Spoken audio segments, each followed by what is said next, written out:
Assalamualaikum warahmatullahi wabarakatuh. My name is Nur Sabibi Tikabudi. This is my friend Sarah, Yazi, and Husna. Thank you for joining this discussion on inflation in macroeconomics. Let's start with Husna. How will you define inflation and why is it important in macroeconomics? Inflation refers to the increase in the general price level of goods and service over time. It's important in microeconomics because it affects the purchasing power of money and can have significant implications for the economy, such as reducing the real value of savings. Well put, Husna. Sarah, can you explain the different types of inflation and how they can impact an economy? Certainly, Sibila, there are different types of inflation, including demand pull inflation, cost push inflation, and built-in inflation. Demand pull inflation occurs when demand for goods and service exceed their supply, driving prices up. Cost push inflation results from increased production costs like rising wages or raw materials prices. Built-in inflation, on the other hand, is related to expectation as workers and business anticipate future prices increase, leading to wage and price spiral.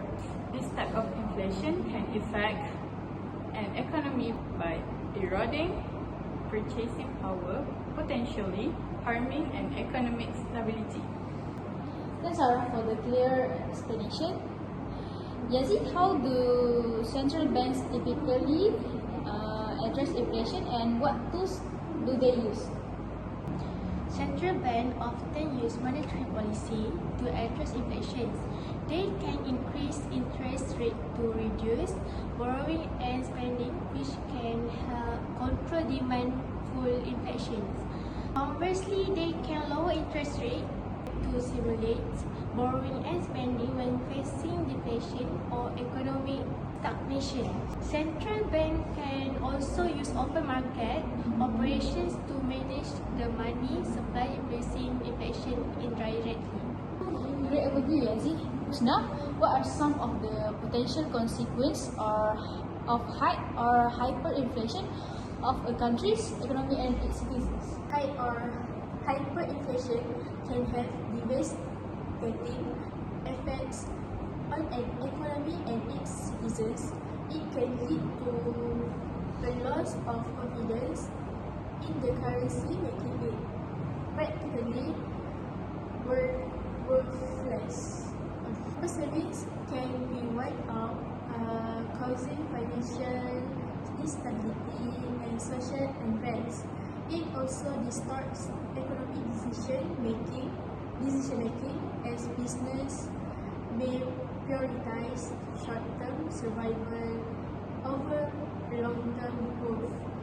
So it's crucial to address inflation to maintain economic stability. Thank you, Husna. Sarah, could you briefly discuss the role of inflation targeting in modern macroeconomic policy? Inflation targeting is a strategy used by central banks to manage inflation.